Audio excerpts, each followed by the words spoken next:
Moving Iron Podcast is proud to be part of the Global Ag Network. The network is live, so check out globalagnetwork.com for more details and updates. Now on to the show. Moving iron in the 21st century. Hard-working people working hard for you and me. Moving iron time and time again.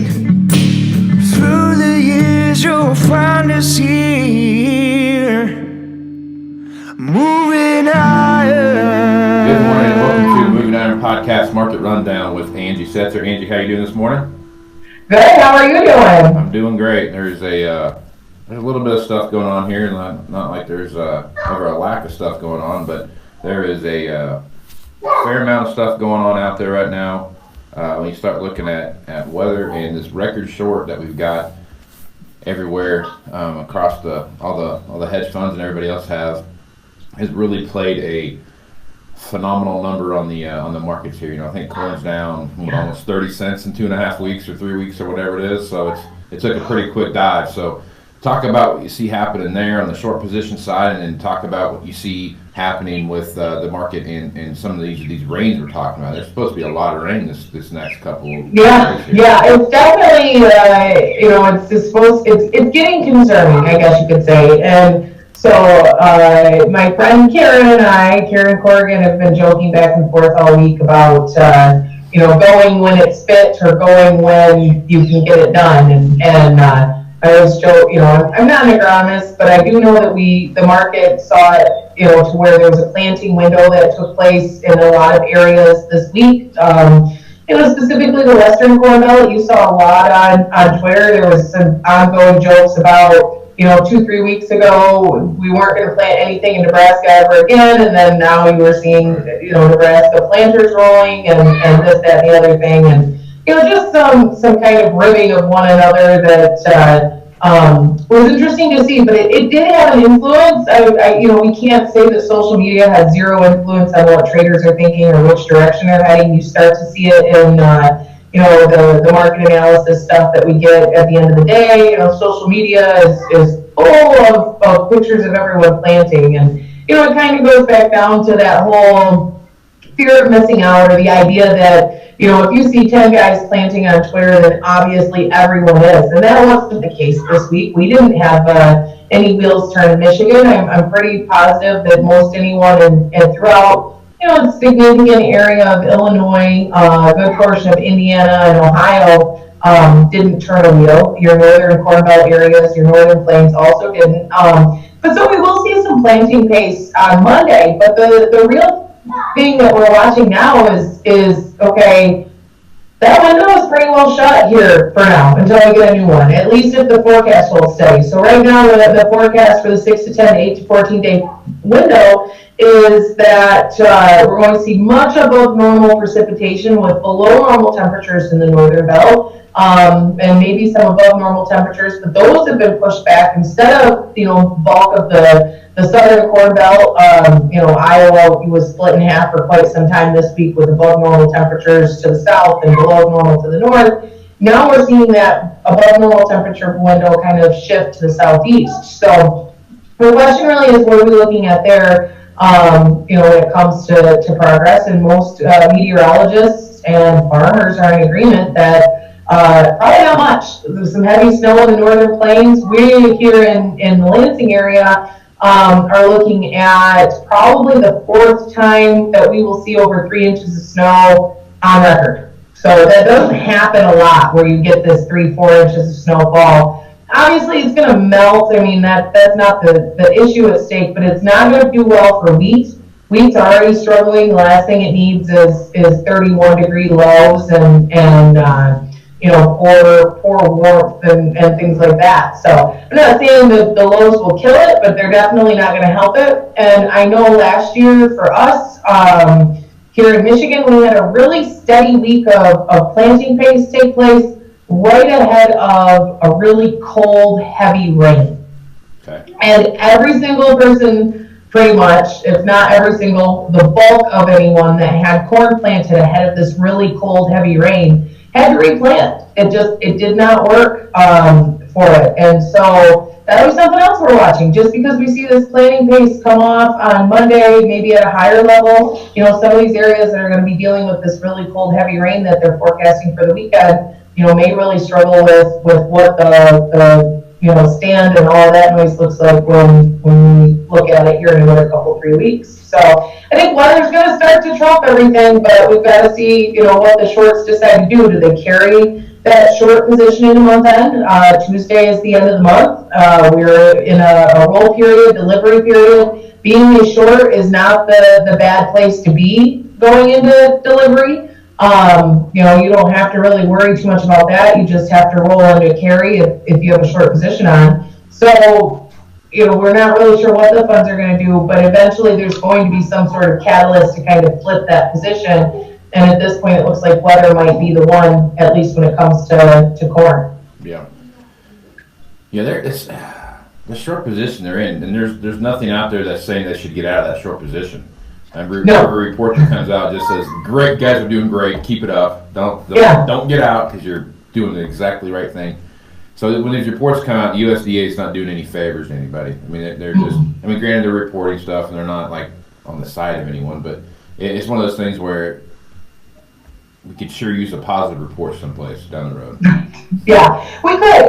But the $1 million question right now that I have anyway is that the cash movement, the pipeline, and all of that tends to reconcile true supply and demand.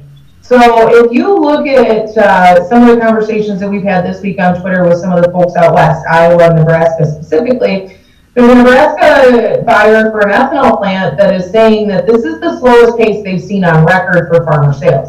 They're just not moving.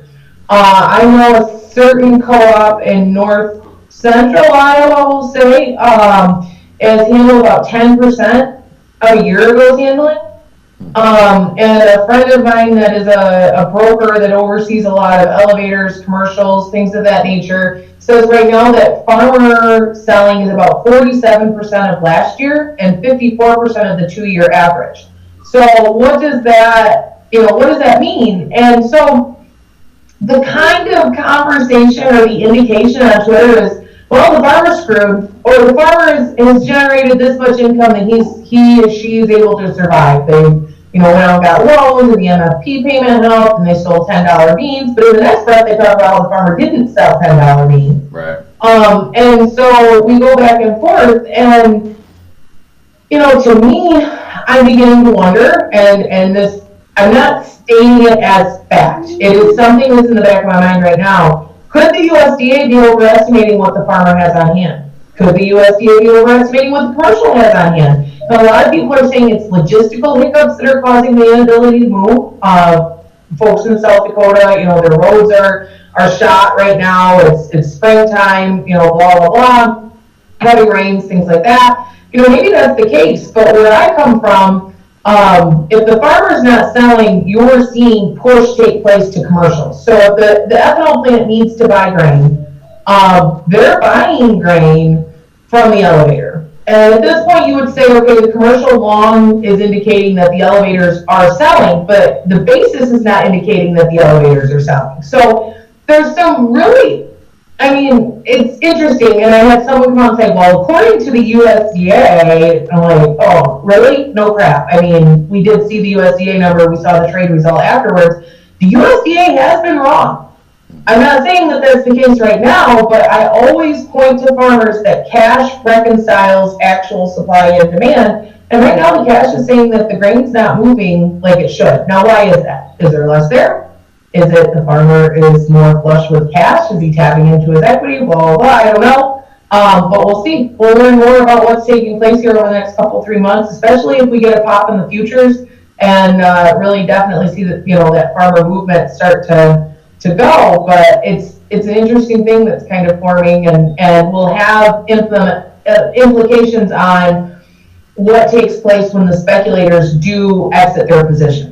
So that's the problem right now that they're talking about, is if the speculators exit, then the commercials will be selling and your net result is still kind of zero. You move the pendulum maybe up, but it's not as exciting or whatever as some folks are anticipating, but we'll know in 3 months. So I guess stay tuned. Yeah. Well, one thing about the funds, I mean, they've been short for a really long time.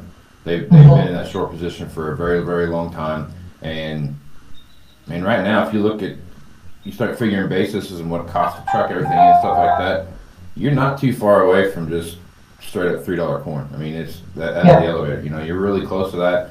And I'm not saying that it couldn't go lower, but it can't go much lower, right? So sooner or later, they're going to have to start figuring that it's just going to happen. So they're going to have to exit their short positions, not necessarily because of a rally, but because they may have hit the bottom.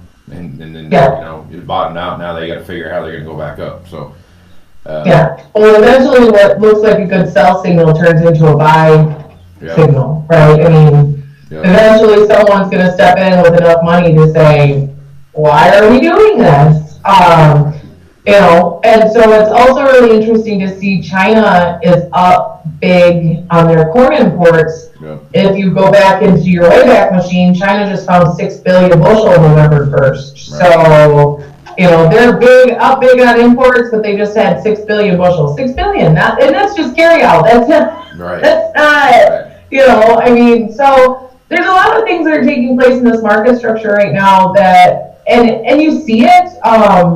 I always tell my growers that you will always see every single bearish headline that can be put in place released when the market's at its low. Everyone will reinforce these bearish ideas. That's what we're hearing right now with wheat.